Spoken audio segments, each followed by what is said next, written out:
सॉलिलकी सॉलिलकी एक व्यक्ति का एकालाप है, यानी वो एक प्रकार का मोनोलॉग है।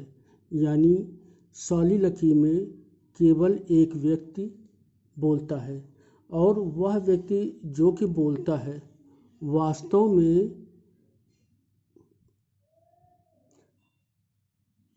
अपने उद्गार व्यक्त करता है। वह वास्तव में अपने उद्गार व्यक्त करता है और एक ढंग से वो सोच विचार के नहीं बोलता है, वो लगातार बोलता जाता है और उसके अंदर बहुत ज़्यादा वो कॉन्शसली या बहुत ज़्यादा सोच विचार करके या लॉजिक से या जो है अपने विवेक से ऐसा कुछ नहीं बोलता है। वो भावनाओं में इतना अभिभूत हो जाता है कि उसके उद्गार निकलने लगते हैं।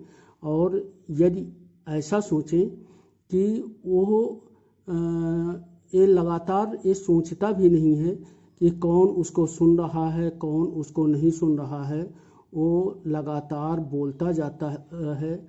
वो तेज़ी से लाउडली वो अपने उद्गारों को व्यक्त करता रहता है। तो इसे सॉलिलॉकी कहते हैं।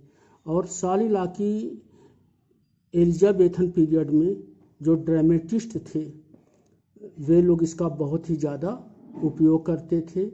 अब यहाँ पर मोनोलॉग जो होता है, सॉलिलॉकी क्या है, एक प्रकार का मोनोलॉग है, एकालाप है। तो मोनोलॉग होता है, ड्रामेटिक मोनोलॉग होता है, एसाइड होता है। तो पहली चीज़ तो ये है कि जो सॉलिलॉकी है वो नाटक या प्ले या ड्रामा में उसका उपयोग होता है, जबकि ड्रामेटिक मोनोलॉग भले उसका नाम ड्रामेटिक हो लेकिन वो कविता का एक प्रकार है। ड्रामेटिक मोनोलॉग का उपयोग नाटक में न होकर के उसका उपयोग कविता में होता है। रॉबर्ट ब्राउनिंग ड्रामेटिक मोनोलॉग के बहुत ही विशेषज्ञ कवि हैं। तो this is one type of the genre of poem, वो कविता की एक शैली है ड्रामेटिक मोनोलॉग। जबकि सॉलिलॉकी जो है वो प्ले या नाटक की शैली है, जैसे हैमलेट है शेक्सपियर का, मैकबेथ है शेक्सपियर का, डॉक्टर फास्टस है मार्लो का। तो इनमें सॉलिलॉकी का बहुत ही अच्छा सा और बहुत ही प्रभावी उपयोग किया गया है। एसाइड होता है, तो एसाइड भी सॉलिलॉकी जैसा होता है लेकिन वो छोटा होता है।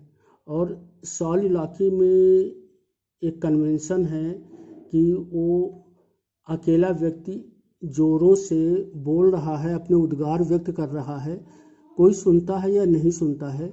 लेकिन एसाइड के लिए कन्वेंशन है कि ये माना जाता है कि बाकी लोग नहीं सुनते हैं। यद्यपि एसाइड या स्वगत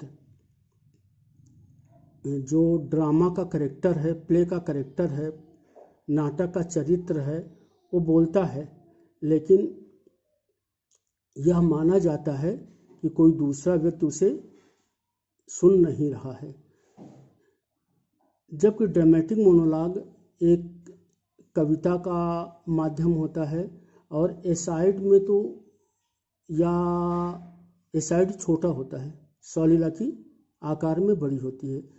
सॉलिलॉकी में उद्गार व्यक्त किए जाते हैं बिना सोचे समझे, जबकि ड्रामेटिक मोनोलॉग में सोच समझ करके स्पीकर वक्ता अपने को व्यक्त करता है। यानी ड्रामेटिक मोनोलॉग में जो बोला जाता है वो बोलने वाला वो सोच समझ करके बोलता है।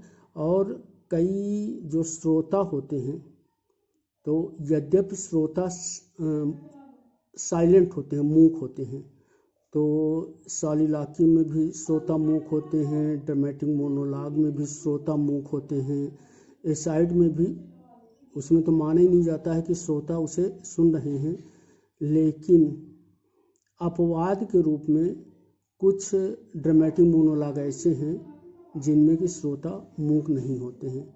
लेकिन ड्रामेटिक मोनोलॉग में जो कुछ प्रतिक्रियाएं हैं वे भी बोलने वाले वक्ता के कथन से ही व्यक्त होती हैं।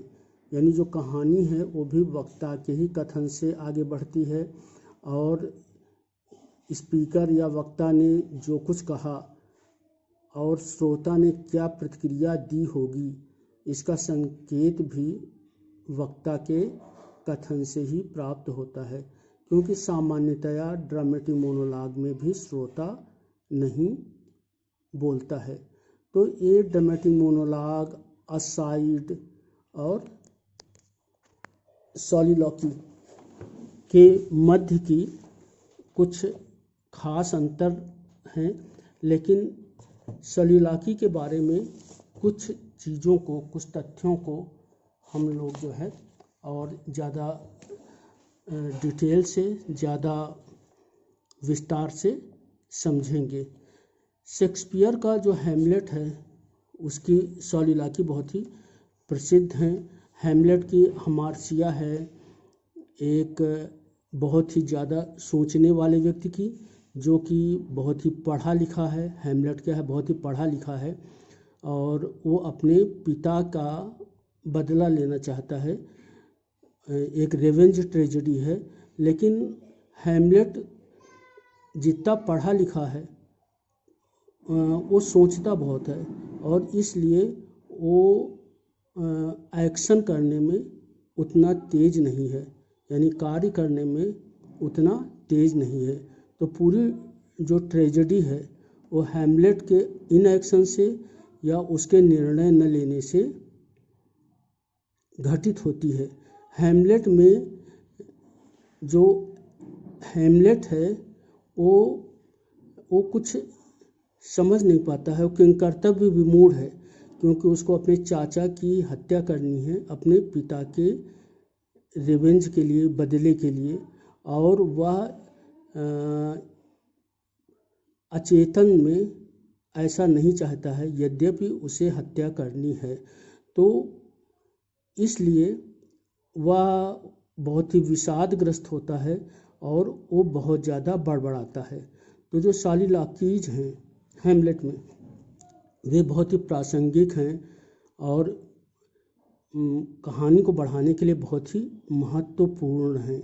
यद्यपि टी.एस. एलियट हैमलेट को एक फेल्योर मानते हैं, एक असफलता मानते हैं, लेकिन बहुत सारे विशेषज्ञ क्रिटिक्स का कहना है कि हैमलेट एक बहुत ही महत्वपूर्ण ट्रेजेडी है।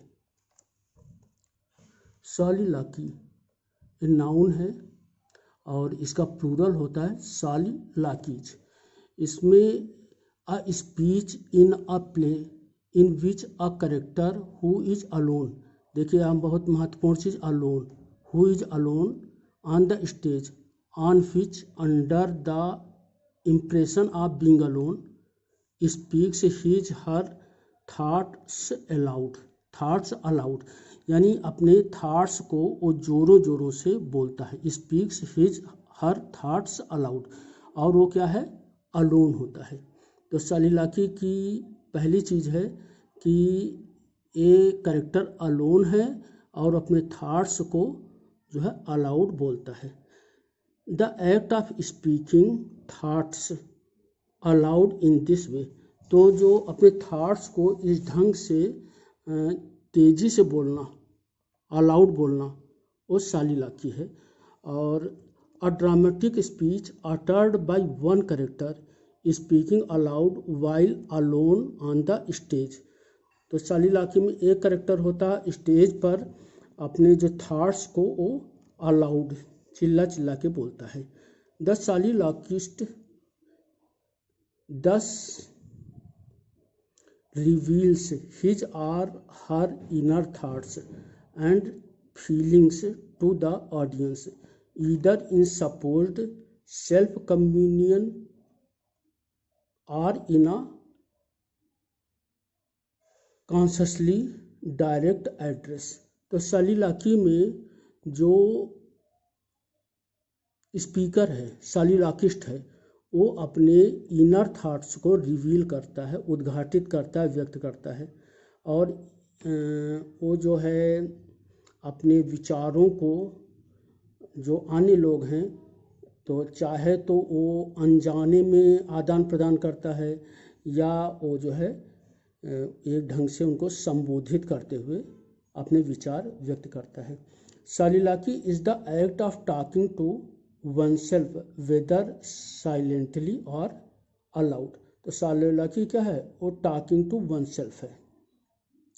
In drama it denotes the convention by which a character alone on the stage utters his or her thoughts aloud।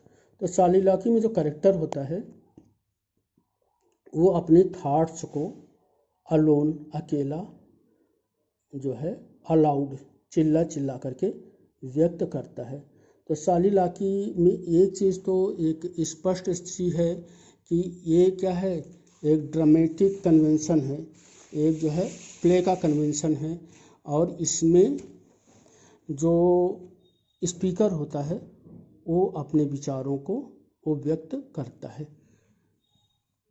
सालिलाकी, अब इसके एग्जाम्पल से देखें कि इसके एग्जाम्पल्स कौन कौन से हैं। तो क्रिस्टोफर मार्लो जो कि शेक्सपियर के समकालीन थे और इनसे नाटक लिखने में सीनियर थे और यहाँ तक ये माना जाता है कि जो शेक्सपियर ने जो ब्लैंक वर्स है उसमें मार्लो से वो प्रभावित थे।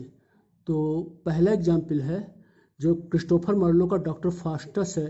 डॉक्टर फास्टस की जो शुरुआत होती है वो सालिलाकी से होती है और डॉक्टर फास्टस का जो प्ले है उसका जो अंतिम है कंक्लूडिंग लाइन्स हैं वे भी सालिलाकी हैं। वास्तव में डॉक्टर फास्टस कोरस से चालू होता है, कोरस के बाद डॉक्टर फास्टस की सालिलाकी है ओपनिंग लाइन्स, और डॉक्टर फास्टस की जो कंक्लूडिंग लाइन्स हैं वे भी सालिलाकी हैं और उसके बाद कोरस है और बहुत ही प्रसिद्ध कोरस है और बहुत ही खूबसूरत ब्लैंक वर्स का डॉक्टर फास्टस में मार्लो ने उपयोग किया है। Examples Christopher Marlowe's doctor Faustus first performance in 1594 opens with long expository soliloquy. Settle thy studies Faustus and begin to sound the depth of that thou wilt profess। तो act first का जो scene first है और इसकी जो पहली lines हैं settle the studies Faustus and begin, तो ये सालिलाकी से चालू होता है। The doctor Faustus concludes with an other soliloquy which expresses Faustus' frantic mental and emotional state to evade damnation। तो डॉक्टर फास्टस जो होता है वो अपनी सोल को, आत्मा को अपनी एम्बिशन के कारण डेविल को बेच देता है। तो बाद में जब समय पूरा होता है तो वो हमेशा के लिए अभिशप्त हो जाता है, तो डॉम्ड हो जाता है। तो डेविल्स आते हैं तो अब वो अपने को बचाना चाहता है। तो फिर एक कंक्लूडिंग सालिलाकी है। Ah Faustus now hast thou but one bare hour to live and then thou must be damned perpetually. Ah Faustus, now hast thou but one bare hour to live, and then thou must be damned perpetually। Act 5 scene 3। तो पांचवें act का जो तीसरा scene है ये Doctor Faustus की concluding soliloquy है। The best known of dramatic soliloquies is Hamlet's speech which begins. तो हैमलेट की जो स्पीच है to be or not to be that is the question, इसको बेस्ट सालिलाकी माना जाता है। और ये सालिलाकी हैमलेट के तीसरे एक्ट का पहला सीन है। To be or not to be that is the question, whether it is nobler in mind to suffer the slings and arrows of outrageous fortune are to take arms against a sea of troubles and by opposing end them to die to sleep. Act 3rd, Scene 1st. To be or not to be, that is the question. Whether it is nobler in mind to suffer the slings and arrows of outrageous fortune, or to take arms against a sea of troubles and by opposing end them to die to sleep.